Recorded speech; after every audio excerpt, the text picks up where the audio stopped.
Rendra mengenal lorong itu bukan dari peta, melainkan dari lenguhan dingin yang merayap di tulang sumsumnya. Sebuah lorong tak bertepi yang dibangun dari simetri keputusasaan. Ribuan pintu abu-abu identik, tanpa pegangan, tanpa tanda. Seolah arsiteknya adalah dewa kehampaan yang muak dengan individualitas. Sudah tak terhitung jam ia berjalan, hanya didorong oleh satu-satunya anomali dalam matriks kebosanan total ini. Lampu terakhir, jauh di batas cakrawala koridor beton yang suram itu. Sebuah titik cahaya kuning pucat berdenyut, sebuah janji, atau mungkin lebih tepatnya, sebuah ilusi yang terlalu menggoda untuk ditinggalkan. Cahaya itu tidak terang, hanya cukup untuk membuktikan bahwa di luar lorong ini mungkin ada dunia yang masih bernapas, yang masih memiliki warna, suara, dan kebebasan semua hal yang telah dicuri darinya. Namun, setiap langkah yang membawanya mendekat terasa seperti beban yang berlipat ganda, seolah-olah ruang itu sendiri, sebuah entitas yang haus akan kegelapan, enggan melepaskan mangsanya, menarik energi dari setiap tarikan napas, dan mengisinya dengan bau apek dari debu tua dan kesedihan yang mengendap.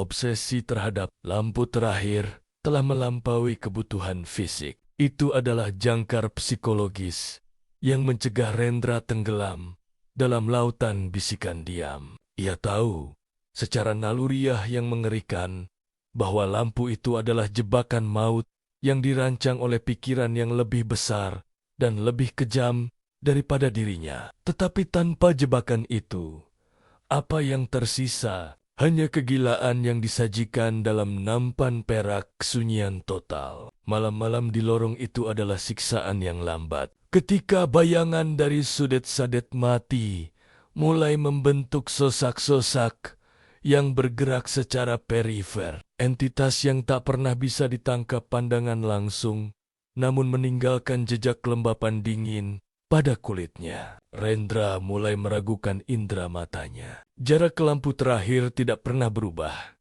Seolah-olah ia berjalan di atas ban berjalan kosmik. Ketidakmungkinan matematis ini seharusnya membuatnya berhenti, berteriak, atau menyerah.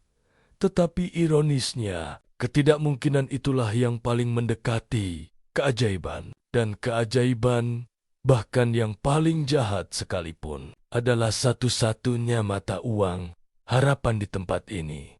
Saat ia melewati pintu ke-783, jika ia masih bisa menghitung, udara di sekitarnya mendadak menipis, digantikan oleh aroma manis metalik yang menyerupai darah kering dicampur dengan bunga layu aroma yang seharusnya tidak ada di lingkungan steril seperti ini. Lorong mulai berbisik, bukan bisikan kata-kata, melainkan resonansi frekuensi rendah yang menembus gigi dan menggetarkan retina. Dinding beton yang tadinya mulus kini tampak basah oleh keringat beku, dan bayangan di bawah pintu-pintu abu-abu mulai memanjang tak wajar. Seolah-olah sumber cahaya tunggal di lorong itu, yang bukan lampu terakhir, melainkan dirinya sendiri, sedang disedot habis. Rendra menyadari bahwa entitas yang selama ini ia rasakan di belakangnya kini telah menyamakan kecepatan dengannya, dan bahkan mungkin telah menyalipnya. Rasa ngeri yang sesungguhnya bukanlah takut akan kegelapan, melainkan takut pada apa yang bisa dilihat oleh cahaya yang rapuh itu. Takut pada refleksi mengerikan dari dirinya sendiri, yang mungkin telah berubah menjadi penjaga kegelapan yang baru, di tengah lorong yang seolah membeku oleh teror. Rendra terpaksa mengakui keberadaan penjaga lorong, bukan sebagai hantu atau monster berwujud, melainkan sebagai ketiadaan yang memiliki masa. Ia melihat jejak kaki basah di belakangnya, jejak yang ukurannya persis sama dengan sepatu botnya, namun mengarah ke depan, seolah ada tiruan dirinya yang berjalan mundur menjauhinya. Kegilaan ini memaksanya untuk memperlambat langkah, dan saat itulah ia mendengar, bukan suara, melainkan resonansi pikiran yang ditekuk, sebuah suara lembut, keibuan, namun dipenuhi ancaman kuno, bergema langsung di labirin otaknya. Mengapa kau ingin meninggalkanku, nak? Bukankah di sini kita aman? Cahaya itu hanyalah pemanis racun. Penjaga lorong tidak ingin melukainya. Penjaga lorong ingin ia berhenti bergerak, berhenti berharap, dan bergabung dengan kelesuan abadi yang ditawarkan oleh lorong. Ini adalah godaan yang jauh lebih berbahaya daripada ancaman fisik, karena ia menyasar inti terdalam dari keinginan manusia untuk beristirahat, untuk mengakhiri penderitaan yang tak berarti. Lampu terakhir yang tadinya kuning pucat, kini mulai berkedip-kedip, seolah kehabisan daya atau sedang diserang oleh kekuatan yang tak terlihat. Kedipan itu merusak ritme harapan Rendra, menggantinya dengan jeda singkat kegelapan mutlak yang memungkinkan penjaga lorong untuk mendekat hingga jarak yang mengancam. Rendra menoleh dengan cepat, dan dalam sekejap mata yang singkat itu, ia melihatnya bukan bayangan yang dibentuk oleh dinding, melainkan kegelapan yang terlepas dari kegelapan. Entitas yang memiliki kontur samar dari seseorang yang telah berdiri diam selama ribuan tahun, ditutupi debu waktu dan dendam. Matanya, jika itu bisa disebut mata, adalah lubang hitam kecil yang menyerap semua sisa cahaya dan kehangatan. Ketakutan kini menjadi katalisator, bukan penghalang. Ia berlari, memompa sisa adrenalinnya, menyadari bahwa lampu terakhir mungkin adalah jebakan. Tetapi kepastian kegelapan di belakangnya adalah neraka tanpa batas yang harus ia hindari. Bahkan jika itu berarti melompat ke jurang yang diterangi, jarak antara dia dan lampu terakhir akhirnya berkurang secara signifikan, memberinya kepastian visual yang memicu gelombang euforia palsu. Lorong itu berteriak, protes dinding-dindingnya berderak. Lampu neon di langit-langit berhamburan dan meledak, meninggalkan lorong dalam kegelapan total, kecuali cahaya redup yang menjadi tujuannya. Rendra tersandung pada gundukan di lantai yang sebelumnya tidak ada, menjatuhkan tas kecil yang berisi satu-satunya bekal berharga, foto usang keluarganya, bukti nyata dari kehidupan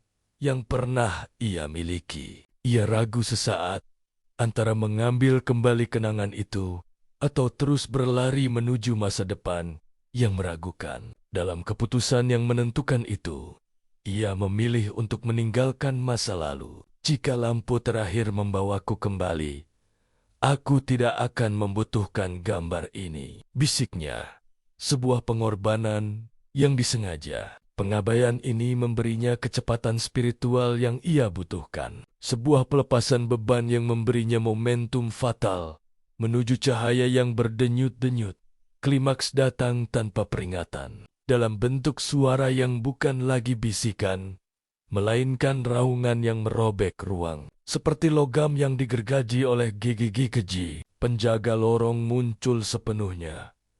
Sebuah manifestasi dari stagnasi, menjulang tinggi dan menghalangi langkah terakhir Rendra. Ia bukan penjaga pintu, melainkan penjaga ketidakterbatasan. Entitas yang tugasnya adalah memastikan bahwa tidak ada perjalanan yang berakhir, tidak ada harapan yang terwujud. Penjaga lorong mengulurkan tangan yang panjang dan kurus, bukan untuk menyerang, tetapi untuk memeluk, untuk menahan Rendra dalam kehangatan palsu, keputusasaan abadi. Rendra, dengan teriakan kelelahan dan resolusi yang putus asa, melemparkan tubuhnya ke samping, menolak pelukan kematian. Ia merasakan dinginnya sentuhan entitas itu, dingin yang menembus daging hingga sumsum. Tetapi ia terus merangkak, menggunakan sisa kekuatannya, menunjuk ke arah lampu terakhir yang kini hanya berjarak beberapa inci.